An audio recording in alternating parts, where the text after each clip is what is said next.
Olá, mi nombre es Aline Silva, soy del grupo T2 de Fisiopatología 2 y hoy les voy a explicar sobre el accidente cerebrovascular de tipo isquémico. El accidente cerebrovascular de tipo isquémico, o también llamado ictus isquémico, consiste en la muerte del tejido cerebral por un infarto cerebral, como está acá, debido a un suministro inadecuado de sangre y oxígeno, al mismo debido a una obstrucción en la arteria por un coágulo de sangre y o un depósito de grasa debido a la arteriosclerosis.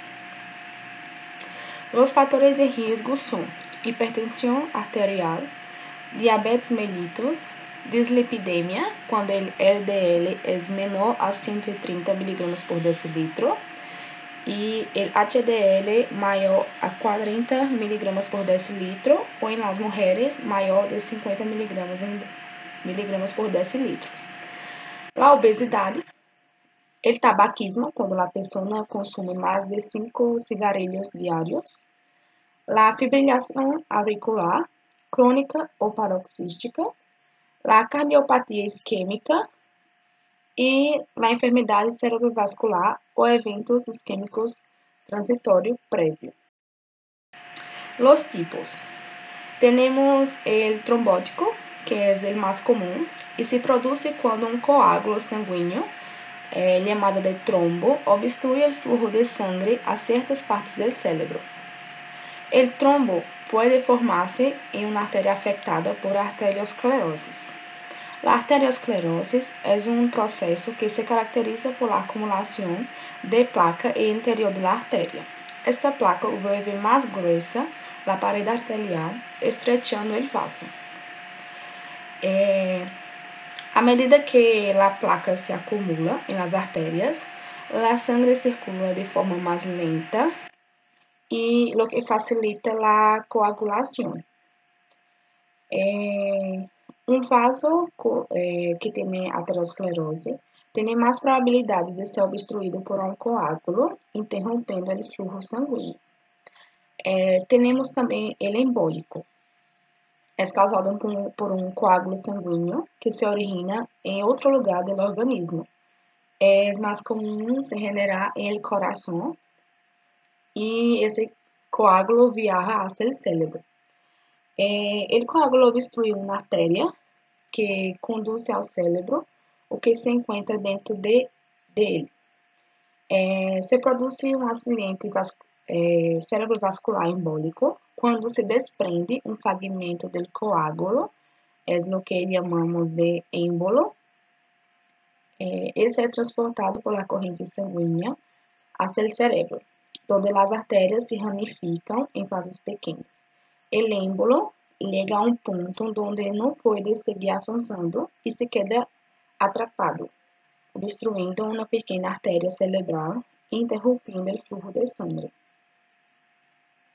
La mayoría de esos coágulos son ocasionados por la fibrilación auricular. Los subtipos. De acordo com a classificação de Tost, temos o tipo 1, ou enfermidade de gran artéria, o tipo 2, ou cardioembólico, o tipo 3, ou enfermidade da pequena artéria, o tipo 4, ou de outra causa infrequente, e o tipo 5, ou indeterminado. O tipo 1 é definido por um síntoma neurológico devido à arteriosclerose intra- ou extracraneal maior de 60%. O tipo 2 é secundário ao êmbolo cardíaco, em ausência de enfermidades das grandes artérias. O tipo 3 é definido por síntomas neurológicos focales, donde a lesão só tem menos de 1,5 centímetros de tamanho. O tipo 4 es producido por cuando tiene disecciones, vasculitis, etc. Y el tipo 5 tiene síntomas neurológicos focales de origen vascular que no cumple con los criterios de los otros 4 tipos. La epidemiología. Ocupa el segundo lugar el accidente cerebrovascular isquémico, el segundo lugar como causa de muerte a nivel mundial. Apesar de los avances en el conocimiento de la fisiopatología del accidente cerebrovascular isquémico, de sus fatores de riscos, las estadísticas provenientes de los países desarrollados muestran que la incidencia se mantiene constante. Este hecho puede ser explicado en parte por un aumento de la expectativa de vida de la población y un incremento de la incidencia de esta enfermedad en las mujeres. Esses eventos vasculares, sus 2/3 ocurren en países en vías de desarrollo. En la América Latina existen pocos estudos epidemiológicos com base poblacional y la mayor parte de la información disponible es proveniente de registros hospitalarios. La sangre se suministra al cerebro a través de dos pares de arterias grandes, las arterias carótidas internas, que transportan la sangre desde el corazón hacia el largo de la parte frontal del cuello, las arterias vertebrales, acá, que transportan sangre desde el corazón a lo largo de la parte posterior del cuello. En el cráneo, las arterias vertebrales se unen para formar la arteria basilar. Acá. As arterias carótidas internas e a artéria basilar se dividem em várias ramas. Algumas delas formam um polígono de Willis, que está acá. Outras artérias se ramificam desde o polígono de Willis e levam sangue para todo o cérebro.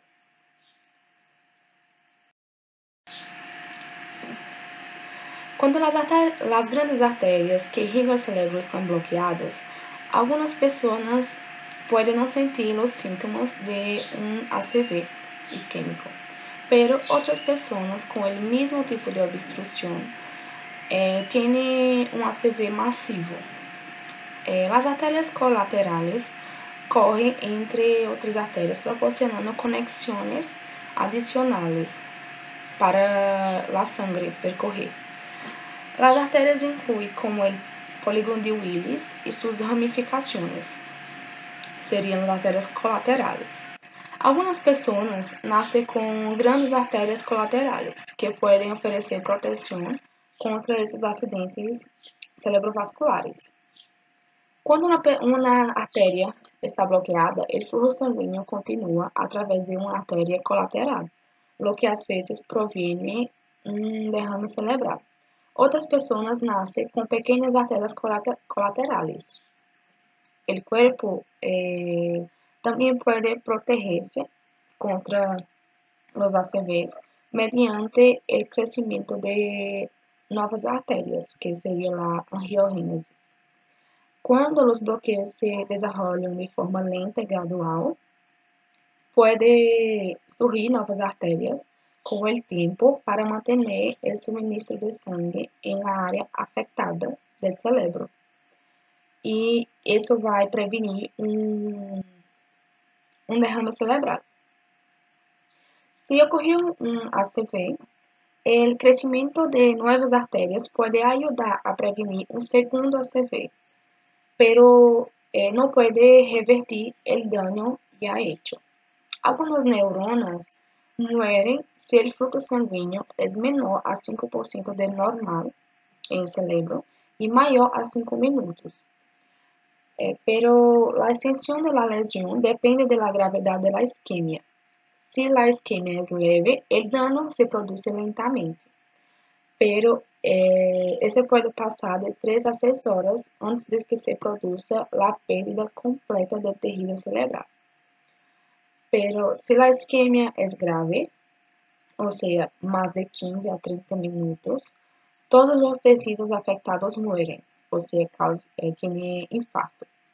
La lesión ocurre rápidamente durante la hipertermia y más lentamente durante una hipotermia. Si los tejidos están isquémicos, pero aún sin daños irreversibles, la restauración inmediata del flujo sanguíneo puede reducir o revertir la lesión.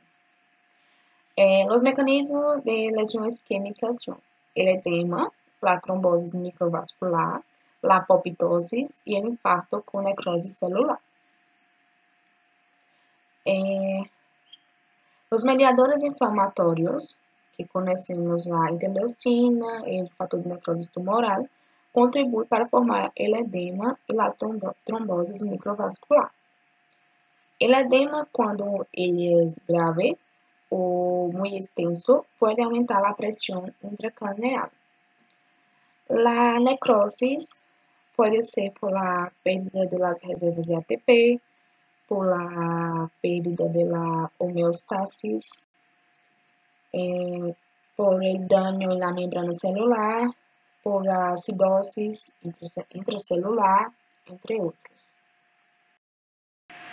En el cuadro clínico podemos observar la debilidad muscular, la parálisis, la pérdida de sensibilidad o sensibilidad anormal en un lado del cuerpo, dificultad para hablar, confusión, problemas con la visión, mareos, pérdida del equilibrio, pérdida de la coordinación. Los déficits pueden llegar a ser máximos unos minutos después del inicio del trastorno, generalmente en los ACVs isquémicos por embolia. En la mayoría, la disfunción neurológica luego se expande sin causar dolor. En general, la progresión es aos poucos, o sea, gradual, interrompida por algunos pequeños momentos de estabilidad. Los ACVs embólicos ocurren más durante el día. El dolor de cabeza puede venir antes de los déficits neurológicos, antes que se perciban los déficits neurológicos. Los trombos tienden a ocurrir más por la noche y por lo tanto se nota cuando el paciente se despierta. Una confusión puede ocurrir al inicio de la CV, más común en el embólico que en el trombótico. Las confusiones también pueden ocurrir meses o años después. Y las confusiones pueden también ser tardías por la formación de cicatrices en el local de la isquemia en el cerebro. Durante las primeras 48 a 62 horas, el deterioro de la conciencia se debe más por el edema cerebral que por la real extensión del infarto. Entre los estudios complementarios tenemos la anamnesis y la exploración clínica. Los objetivos de la exploración neurológica son establecer clínicamente el deterioro, el territorio vascular afectado y la afectación neurológica del paciente. Debemos observar el horario de inicio de los síntomas, los antecedentes personales del paciente. Debemos hacer una exploración general y una neurológica. Entre los estudios de neuroimagen tenemos la tomografía computarizada, que tiene amplia disponibilidad y rápida ejecución. Ella es de primera elección en la CV isquémico. Podemos utilizar para diferenciar el ictus isquémico de un hemorrágico y descartar la posibilidad de presencia de lesiones intracraneales que sean de origen no vascular. Durante las 6 primeras horas de la isquemia cerebral, la tomografía puede ser normal, puede aparentar que el paciente no tiene nada, pero en un examen minucioso se puede reconocer algunos síntomas, algunos signos precoces. Pero la tomografía tiene algunas limitaciones.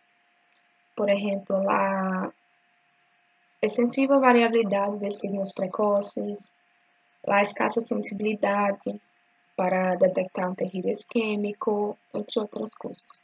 Também temos a ressonância magnética de difusão, que tem uma sensibilidade de 80 a 100% e uma especificidade de 95 a 100%. E o que essa ressonância faz? Ela observa a mobilidade das moléculas de água em el cérebro e permite identificar o tecido cerebral que tem el edema. E, ou seja, é o tecido que vai ter a isquemia. A ressonância magnética de perfusão pode observar a microcirculação cerebral e detectar o local da isquemia. Temos também a angiografia, que tem boa sensibilidade e boa especificidade. Podemos utilizar também estudos ultrassonográficos para observar a circulação intra e extracranial. Temos também estudos de laboratório, provas bioquímicas, temos estudos endocrinológicos, estudos histológicos, genéticos, radiografia de tórax, estudos angiográficos, como esse da imagem, e o eletrocardiograma. Entre os estudos laboratórios, podemos fazer o hemograma completo, as plaquetas, como ensaio fibrinógeno. As provas bioquímicas, podemos pedir a função renal, a função hepática, o perfil lipídico, ácido úrico, proteína C reativa, entre outros. Entre os estudos endocrinológicos, podemos pedir as hormonas tiroideas, as catecolaminas. Entre os estudos histológicos, podemos pedir, em caso de suspeita de vasculites, enfermidade metabólica. Esses exames vão depender da suspeita do médico.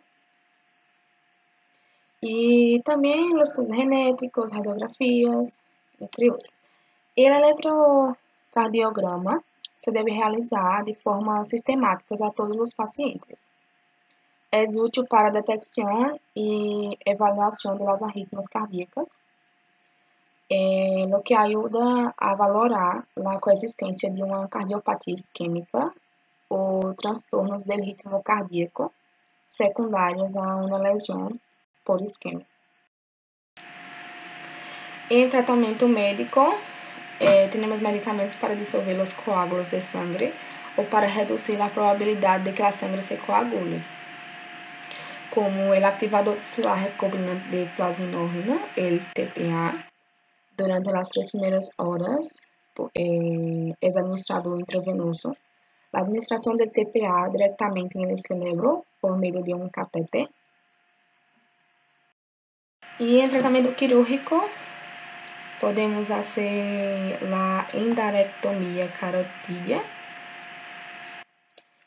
As artérias carotídeas suministram sangue para o cérebro e em essa cirurgia podemos quitar a placa que está bloqueando a artéria, como mostra acá. E na angioplastia e stents é uma angioplastia onde o cirurgião introduz um catéter acá nas artérias carótidas e através de uma artéria em la ingle. Luego se infla um globo para expandir a artéria estrechada, como mostra acá. E a continuação se pode insertar-se um stent para manter a artéria aberta, que seria esta malha que se mostra acá. Em la prevenção, as medidas preventivas incluem controle dos fatores de risco, medicamentos para reduzir a probabilidade da coagulação da sangue e, às vezes, cirurgia ou angioplastia para abrir as artérias bloqueadas. Em la recuperação e reabilitação, o cuidado do acidente cerebrovascular se enfoca em ajudar a recuperação da maior quantidade de funções possíveis e regressar a uma vida independente. Aproximadamente um terço das pessoas recuperam toda ou a maior parte de sua capacidade funcional normal depois de um acidente cerebrovascular isquêmico. Espero que tenha entendido. Eso es todo. Gracias.